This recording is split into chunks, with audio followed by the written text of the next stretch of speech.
Bienvenido a un nuevo video de mi canal Rocío Chávez Ciencia de Datos. Si deseas apoyarme para seguir creando más contenido, o bien obtener los códigos y las diapositivas que voy utilizando en mis videos, te invito a visitar mi página en Patreon y a suscribirte en alguno de los niveles que aparecen en ella. Si conoces a alguna persona a la que pudiera serle de utilidad esta información, por favor ayúdame a compartirla. El día de hoy utilizaremos la descomposición en valores singulares para saber si existe redundancia en nuestras variables. El conocer esta información nos ayuda a determinar si vale la pena o no el aplicar una técnica de reducción de la dimensionalidad en nuestros datos, ya que si de entrada todas nuestras variables son linealmente independientes, no será posible concentrar la mayor parte de su varianza en unas pocas variables nuevas, como lo que hacemos mediante el análisis de componentes principales. Para detectar la redundancia en nuestros datos nos basaremos en el concepto de rango de una matriz. El rango de una matriz es igual al número de vectores, ya sea filas o columnas, linealmente independientes que la componen. Si el rango de una matriz es menor que el número de características, esto indica que hay características redundantes en los datos, lo que puede afectar negativamente el rendimiento de los modelos de Machine Learning. Para comprender mejor este tema, obtendremos el rango de dos matrices. Una de ellas contiene información redundante y la otra no. Lo primero que haremos será importar la librería Pandas. Con la función readCSV de Pandas leemos el archivo crecimiento edades. Con el parámetro indexCol igual a 0, le indicamos que la primera columna contiene los nombres de las filas.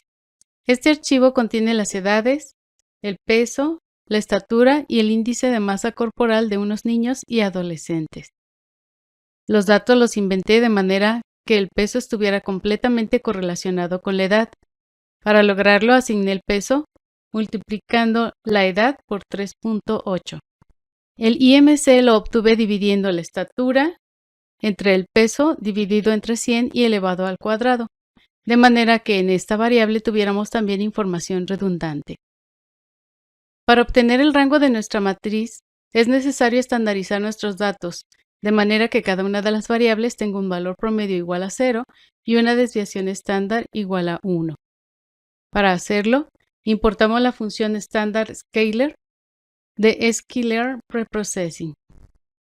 Creamos un objeto de la clase standard scalar incluyendo los parámetros withMin igual a true y withSTD igual a true para indicarle que queremos que el promedio sea igual a 0 y la desviación estándar sea igual a 1. Con la función fitTransform ajustamos el scalar a los datos contenidos en el objeto crecimiento para que calcule su media y su desviación estándar y lleve a cabo la estandarización, y le pedimos que almacene esta información en crecimiento-std. Le pedimos que calcule el valor promedio de la primera columna del objeto crecimiento-std. Y vemos que su media ya es igual a 0. Ahora le pedimos que calcule también la desviación estándar de la misma columna y vemos que sí es igual a 1. Una vez que estandarizamos nuestros datos, les vamos a aplicar el SVD. En caso de que no comprendas este código, te invito a que veas el video llamado Reducción de la dimensionalidad con SVD en Python.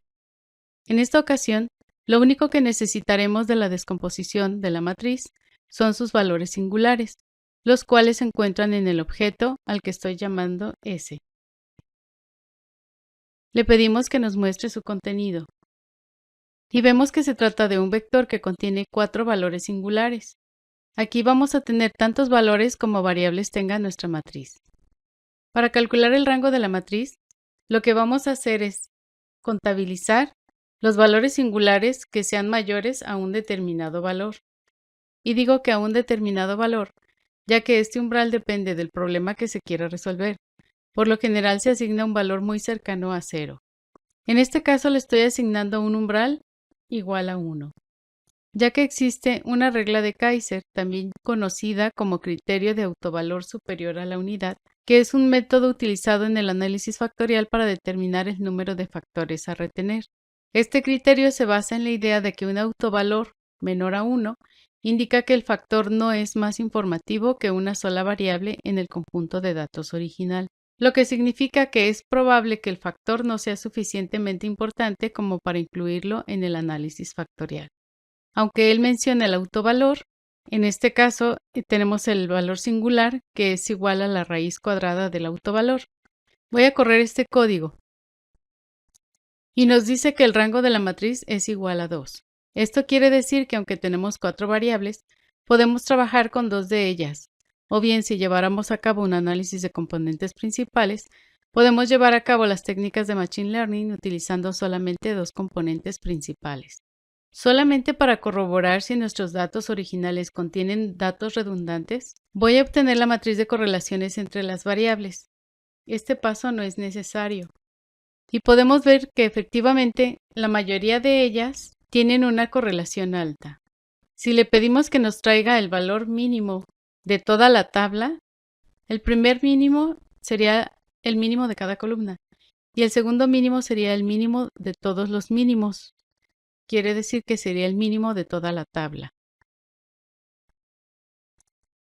Y resulta que el mínimo es 0.2124. Si buscamos este valor,